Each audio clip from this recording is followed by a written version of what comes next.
오늘 우리에게 주시는 하나님의 말씀은 구약성경 전도서 10장 7절에서 9절까지 말씀입니다. 7절에서 9절까지 말씀입니다. 함께 봉독합니다. 또 내가 보았노니 종들은 말을 타고 고관들은 종들처럼 땅에 걸어 다니는도다. 함정을 파는 자는 거기에 빠질 것이요 담을 허는 자는 뱀에게 물리리라. 아멘. 9절 말씀이 한 구절 더 있네요. 계속 읽습니다. 돌들을 떠내는 자는 그로 말미암아 상할 것이요 나무들을 쪼개는 자는 그로 말미암아 위험을 당하리라. 우리 다시 할까요? 다시 합시다. 오늘 우리에게 주시는 하나님의 말씀은 구약성경 전도서 10장 7절에서 9절까지 말씀입니다. 함께 봉독합니다. 또 내가 보았노니 종들은 말을 타고 고관들은 종들처럼 땅에 걸어 다니는도다. 함정을 파는 자는 거기에 빠질 것이요 담을 허는 자는 뱀에게 물리리라. 돌들을 떠내는 자는 그로 말미암아 상할 것이요 나무들을 쪼개는 자는 그로 말미암아 위험을 당하리라. 아멘. 할렐루야. 좋은 날입니다. 하나님 주시는 은혜가 오늘도 여러분과 함께 하기를 주의 이름으로 축원합니다. 19세기 말에 세워진 영국 대사관은 40여 종의 나비가 날아다니는 비밀의 정원이 있고요 아직까지도 그곳을 그대로 사용하고 있습니다. 냉전 시대에 그곳은 비밀정보부 지부로도 활용이 되었는데요. 그곳에 지금도 가보면 고종의 피신용 문도 설치되어 있습니다. 조선 말기에 얼마나 어려운 상황이었는가를 볼 수 있는 거죠. 공관원들의 체력 단련을 위하여 테니스 코트도 처음으로 만들어졌는데요. 어느 주말 땀을 뻘뻘 흘리며 운동하는 모습을 본 고종은 그 유명한 말, 여러분들이 아시는 말을 남깁니다. 그리 힘든 것은 머슴에게나 시키지 왜 직접 하느냐고 그렇게 이야기했다고 그러죠. 알지 못하면 이런 실수를 할 수 있는데 지혜자를 우습게 여기는 인간의 삶의 태도가 그렇다라고 볼 수 있습니다. 부자와 당나귀라는 동화가 있지요. 아주 어려서 읽은 기억이 있는데요. 아들과 함께 아버지가 나귀를 팔러 시장에 갑니다. 이제 나귀를 아들과 함께 끌고 가는데 그런데 냇가를 건너게 되었어요. 안악들이 그걸 보고 말합니다. 아들을 태우면 좋을 텐데 아들을 귀하게 여기지 않는다고 혀를 차요. 그러니까 아버지가 그 아들을 태우고 시장으로 가는 거예요. 한참을 가는데 어느 한 갓을 쓴 어른이 그걸 보더니 말에 탄 아들을 쥐어박는 거예요. 그리고는 요즘 애들이 이렇다고 어른을 공경할 줄 모른다고 그래요. 결국 그 나귀에 아버지가 탔죠. 아들이 끌고. 그리고 한참을 가는데 그런데 지나가는 사람이 이야기를 해요. 나귀가 너무 힘들어 보인다는 거죠. 그러니까 어떻게 해요? 아버지도 내렸죠. 아들과 함께 나귀를 메고 가는데요. 나귀가 너무 힘들었는지 다리를 지나다가 갑자기 몸부림을 치고는 도망쳐버렸다 하는 거예요. 자, 7절 말씀인데요. 또 내가 보았노니 종들은 말을 타고 고관들은 종들처럼 땅에 걸어 다니는도다.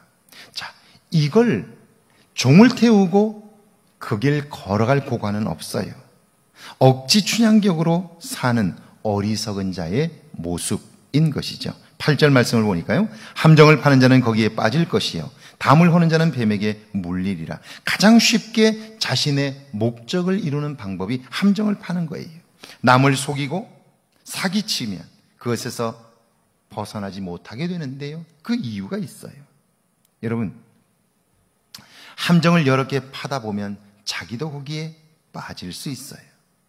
그리고 거기에 빠지면 자기도 인생을 망치는 거예요. 오래전 토론토 신문에, 캐나다 토론토 신문에 난 기사인데요. 교포 딸과 유학생 아들이 만나 사랑하게 되었어요. 결혼을 위해서 함께 양가 부모님들이 만났는데 상견례를 가지는 거죠. 그런데 양측 부모님들이 만난 그 자리에서 양쪽 부모 다 얼굴이 하얘졌어요. 내용인즉슨 딸의 부모님이 신랑 측 부모님에게 사기를 쳤고 멀리 도망쳐 와서 이젠 아무도 모를 거라고 생각한 거예요. 그리고는 안 그런 척 이제는 돈도 벌었으니까 폼 잡고 살게 되었는데요. 그런데 그 그 남자 부모님이 바로 내가 사기친 그분들이었어요.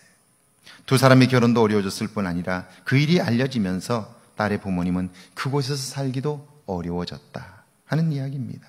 자, 악한 자의 결말은 아주 분명해요. 그럼에도 불구하고 우리는 끊임없이 유혹을 받지요. 쉽게 살도록. 성경에 보면요, 많은 사람들이 다 넓은 길로 가려고 그래요. 쉬운 길로 가려고 그래요. 그러나 예수를 그리스도로 믿어 구원받은 사람은요, 좁은 길로 가요. 사람이 많이 가지 않아요. 그러나 하나님이 그 길을 원하시기 때문에 우리는 그 길을 가는 것이죠. 9절에 보니까 돌들을 떠내는 자는 그로 말미암아 상할 것이요 나무들을 쪼개는 자는 그로 말미암아 위험을 당하리라.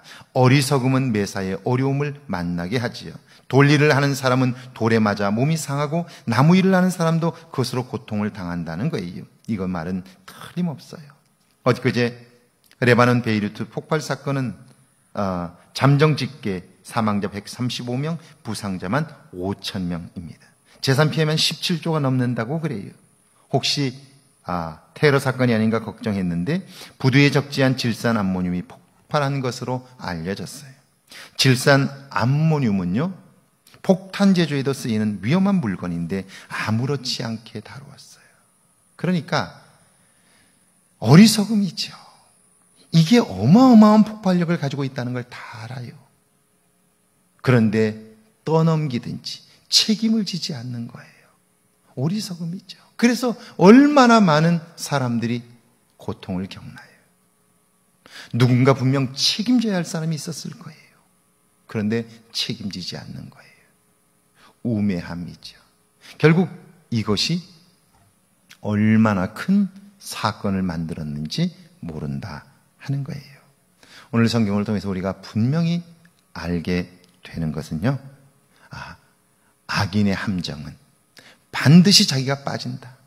그러므로 악의 유혹은, 죄의 유혹은 달콤하지만 우리는 단호히 거절하지 않으면 우리는 그 함정에 빠져 우리 인생 전부를 망칠 뿐 아니라 우리 주변 사람들을 고통 가운데 몰아넣을 수 있다는 거예요.